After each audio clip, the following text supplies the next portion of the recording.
ऐरावतेश्वर मंदिर।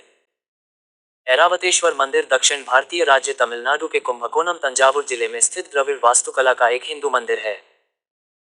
12वीं शताब्दी ईस्वी में चोल सम्राट राजराजा द्वितीय द्वारा निर्मित यह मंदिर तंजावुर के बृहदेश्वर मंदिर, गंगईकोंडा चोलपुरम के गंगईकोंडा चोलेश्वरम मंदिर के साथ यूनेस्को विश्व धरोहर स्थल है, जिन्हें महान जीवित चोल मंदिर कहा जाता है। ऐरावतेश्वर मंदिर तंजावुर जिले के कुंभकोणम क्षेत्र में 18 मध्ययुगीन युग के बड़े हिंदू मंदिरों के समूह में से एक है। यह मंदिर शिव को समर्पित है। ये श्रद्धापूर्वक हिंदू धर्म के वैष्णववाद और शक्तिवाद परंपराओं के साथ साथ शैव धर्म के भक्ति आंदोलन संतों म्यांमारों से जुड़ी किंवदंतियों को भी प्रदर्शित करता है। पत्थर के मंदिर में एक रथ संरचना शामिल है और इसमें प्रमुख वैदिक और पौराणिक देवता शामिल हैं, जैसे इंद्र, अग्नि, वरुण, वायु, ब्रह्मा, सूर्य, विष्णु, सप्तमातृकाएं, दुर्गा, सरस्वती, श्री देवी, लक्ष्मी, गंगा, यमुना, सुब्रह्मण्य, गणेश, कामरति और अन्य। शिव की पत्नी के पास एक समर्पित मंदिर है जिसे पेरिया नायकी अम्मन मंदिर कहा जाता है। यह एक अलग मंदिर है जो ऐरावतेश्वर मंदिर के उत्तर में स्थित है। जब बाहरी प्रांगण पूरा हो गया था तब यह मुख्य मंदिर का एक हिस्सा रहा होगा। वर्तमान में मंदिर के कुछ हिस्से जैसे गोपुरम खंडहर हो गए हैं और मुख्य मंदिर और संबंधित मंदिर अकेले खड़े हैं। इसमें सुबह और शाम के 2 सन डायल हैं जिन्हें रथ के पहियों के रूप में देखा जा सकता है। यह मंदिर हर साल माघ के दौरान हिंदू तीर्थयात्रियों की बड़ी भीड़ को आकर्षित करता है, जबकि दुर्गा और शिव जैसी कुछ छवियां विशेष पूजा का हिस्सा हैं। ऐरावतेश्वर शिव मंदिर में एक पानी का टैंक है। इस टैंक में एक जुड़ा हुआ चैनल है जो कावेरी नदी का पानी लाता है, जहां हिंदू डुबकी लगाने के लिए हर साल इकट्ठा होते हैं। स्थानीय पौराणिक कथाओं में बताया गया है कि कैसे ऐरावत या इंद्र का मल सफेद हाथी इस टैंक में डुबकी लगाने के बाद साफ सफेद त्वचा में वापस आ गया था। ये किंवदंती आंतरिक मंदिर में पत्थर पर उकेरी गई है और इंद्र के हाथी ने ही इस मंदिर को इसका नाम दिया है। चोलों ने अपने साम्राज्य में सैकड़ों हिंदू मंदिर बनवाए।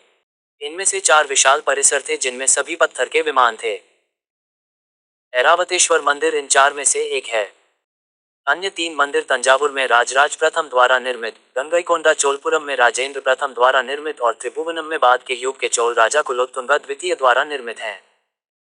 इतिहास। इस मंदिर का निर्माण राजा राजराज चोल द्वितीय ने करवाया था। उन्होंने 1146 से 1172 के बीच चोल साम्राज्य पर शासन किया। उनके पूर्ववर्तियों के लिए स्थापित राजधानी गंगापुरी थी, जिसे कुछ शिलालेखों में गंगईकोंडा चोलपुरम के नाम से भी जाना जाता है, जिसका नाम राजा द्वारा अपने विरोध करने वाले सभी अन्य राजाओं को हराकर पवित्र गंगा नदी से पानी लाने के नाम पर रखा गया था। हालांकि राजराजा द्वितीय ने अपना अधिकांश समय द्वितीय राजधानी शहर ऐरित्तली में बिताया, जिसे पजहियाराय और राजराजपुरी भी कहा जाता है। इस और राजराजपुरी भी कहा जाता है। इस शहरी परिसर में कुंभकोणम में ऐरावतेश्वर मंदिर का स्थल दारासुरम भी शामिल था। वह तमिल साहित्य के संरक्षक थे और उन्होंने अपने पिता और दादा द्वारा समर्थित संवर्धन और विस्तार के बजाय साम्राज्य में नए हिंदू मंदिरों को प्रायोजित किया। ऐरित्तली का मंदिर, जिसे शिलालेखों में ऐरावतेश्वर मंदिर के नाम से जाना जाता है, उनकी विरासतों में से एक है। ऐरावतेश्वर मंदिर अब की तुलना में बहुत बड़ा था।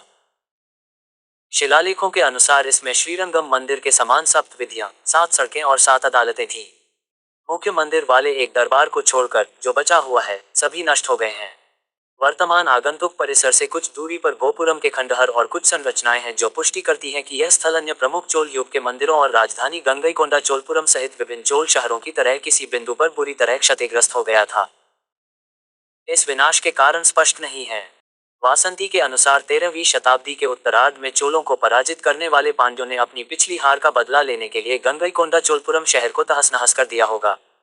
अध्याय गंगईकोंडा चोलपुरम में उत्खनन, राजेंद्र चोल की शाही राजधानी और इसका महत्व। हालांकि यह स्पष्ट नहीं है कि क्यों अन्य मंदिरों को नष्ट कर दिया गया और इस मंदिर को बचा लिया गया। साथ ही बाद के चोल, पांड्य और विजयनगर साम्राज्य के लगभग 20 शिलालेख इस मंदिर को विभिन्न उपहारों और अनुदानों का संकेत देते हैं।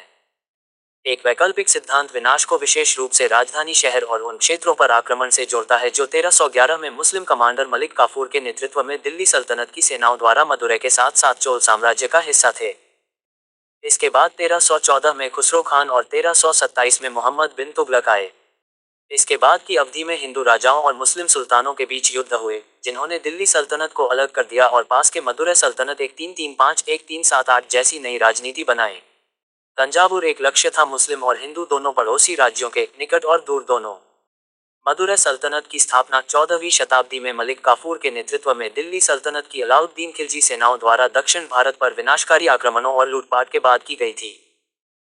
जॉर्ज मिशेल 2008 दक्षिणी भारत की वास्तुकला और कला, कैम्ब्रिज यूनिवर्सिटी प्रेस पृष्ठ 9131621 बाद में आदिल शाही सल्तनत कुतुब शाही रिंदौला खान और दक्षिण भारत के पूर्वी और पश्चिमी तटों के अन्य लोगों ने इस पर हमला किया और कुछ वर्षों तक इस पर कब्जा कर लिया।